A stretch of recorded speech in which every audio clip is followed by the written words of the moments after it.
என்னோட முன் பல்லு வந்து உடஞ்சிருக்கு, இல்லை வந்து கொஞ்சம் தூக்கலாக இருக்குது, இதை நம்ம உடனே எடுத்துகிட்டு இம்ப்ளான்ட் போட்டுக்கலாமா, சின்னதாக உடஞ்சிருக்கு அப்படின்னா வந்து அதை பல்லு எடுக்கணுன்றது தேவை கிடையாதுன்றது தான் என்னோட பெரிய ஒரு கருத்து. ஆக்சுவலாக அதாவது காம்போசைட் ஃபில்லிங்னு சொல்லுவோம்.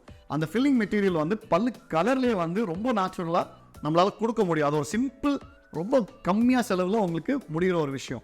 ஒருவேளை அதை தாண்டி உடஞ்சி போய் பல்லோட நரம்பு அதை இன்வால்வ் பண்ணி இருந்துச்சுன்னா அந்த பல்லுக்கு ரூட் கெனால் பண்ணிட்டு, அதாவது ரூட் கெனால்ன்றது வேறு வைத்தியம்னு சொல்லுவாங்க, அதை பண்ணிக்கிட்டு அதுக்கு மேலே வந்து நம்ம வந்து கேப்ஸ் மாட்டலாம். ஸோ இந்த மாதிரி பற்களை வந்து சிலர் வந்து எனக்கு எடுத்துகிட்டு இம்ப்ளான்ட் போடுங்கன்னு சொன்னால் கண்டிப்பாக அது வந்து கரெக்டான ஒரு ட்ரீட்மெண்ட் கிடையாது. யங் பேஷண்ட்டாக இருக்கட்டும், இல்லை ஒரு ஓல்டர் பேஷண்ட்டாக கூட இருக்கட்டும், ஒரு ஃப்ரண்ட் பல்லை வந்து ரீப்ளேஸ் பண்ணுறதுக்கு implants R the best option. So but வந்து ஒரு சின்னதாக உடஞ்சிருக்கு, சின்னதாக ஒரு பிரச்சனை இருக்குது அப்படின்னா வந்து அதை நம்ம எடுத்துகிட்டு அதில் நம்ம இம்ப்ளான்ட் பண்ணணுமான்னு கேட்டால் அது ஒரு தப்பான ஒரு இதுன்னு நான் சொல்லுவேன்.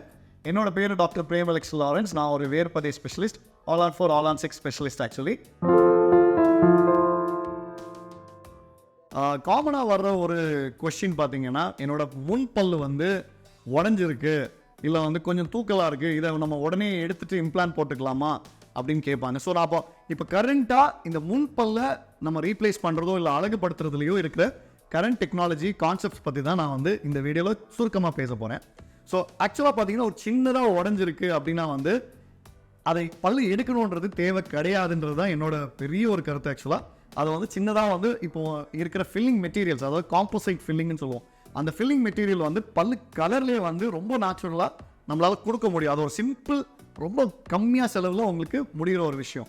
ஒருவேளை அதை தாண்டி உடஞ்சி போய் பல்லோட நரம்பு அதை இன்வால்வ் பண்ணி இருந்துச்சுன்னா அந்த பல்லுக்கு ரூட் கெனால் பண்ணிட்டு, அதாவது ரூட் கெனால்ன்றது வேறு வைத்தியம்னு சொல்லுவாங்க, அதை பண்ணிக்கிட்டு அதுக்கு மேலே வந்து நம்ம வந்து கேப்ஸ் மாட்டலாம். அதாவது பல்லு டிஸ்கலர் ஆகலைன்னா இமேக்ஸ்னு ஒரு கேப் இருக்குது. அந்த கேப்புன்றது அந்த தொப்பி மாதிரி அந்த பல்லுக்கு மேலே மாட்டுறது, ரொம்ப நேச்சுரலாக பார்க்குறதுக்கும் ரொம்ப ரொம்ப ரொம்ப அழகாக இருக்கிற அந்த மாதிரி உள்ள கேப்ஸும் இருக்குது. ஒருவேளை பல்லு டிஸ்கலர் ஆகிருந்துச்சுன்னா ஜிர்கோனியா கேப்ஸே இப்போ வந்து ரொம்ப ரொம்ப பார்க்குறதுக்கு நேச்சுரலாகவும் யாருக்குமே டிஃப்ரென்ஸ் தெரியாத அளவுக்கு உங்கள் பக்கத்து பல்லோட கலரை வந்து க்ளோஸாக மேட்ச் பண்ணுற அளவுக்கு அது நமக்கு நிறைய ஆப்ஷன்ஸ் இருக்குது ஆக்சுவலாக. ஸோ இந்த மாதிரி பற்களை வந்து சிலர் வந்து எனக்கு எடுத்துகிட்டு இம்ப்ளான்ட் போடுங்கன்னு சொன்னால் கண்டிப்பாக அது வந்து கரெக்டான ஒரு ட்ரீட்மெண்ட் கிடையாது. பட் யாருக்கு இம்ப்ளான்ட்ஸ் பண்ணணும், யாருக்கு எந்த மாதிரி பேஷண்ட்ஸ் அதில் இம்ப்ளான்ட்ஸ்ன்றதுல வருவாங்க அப்படின்னு கேட்டிங்கன்னா, ஃப்ரண்ட் பல்லை ரீப்ளேஸ் பண்ணுறது நான் முன்னாடி ஒரு வீடியோவில் சொன்ன மாதிரி 3 வகையாக ரீப்ளேஸ் பண்ணலாம்.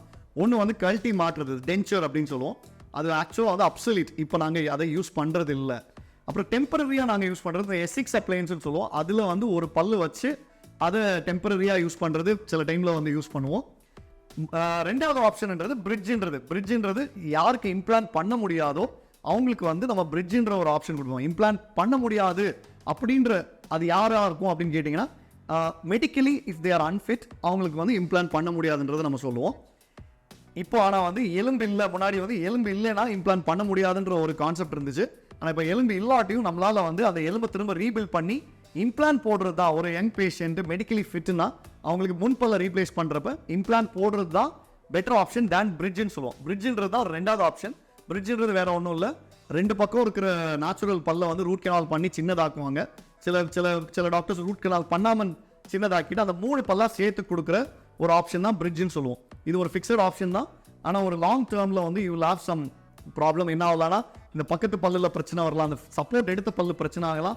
அதனால் என்ன ஆகும்னா திரும்ப கழட்டிட்டு அடுத்தது இன்னும் பக்கத்தில் இருக்கிற பற்களை நம்ம தேய்க்க வேண்டிய ஒரு நிலைமை வரலாம். ஸோ இந்த மாதிரி இதில் தான் நம்ம வந்து இம்ப்ளான்ட்ஸ்ன்றது ஒரு யங் பேஷண்ட்டாக இருக்கட்டும், இல்லை ஒரு ஓல்டர் பேஷண்ட்டாக கூட இருக்கட்டும், ஒரு ஃப்ரண்ட் பல்லை வந்து ரீப்ளேஸ் பண்ணுறதுக்கு implants R the best option.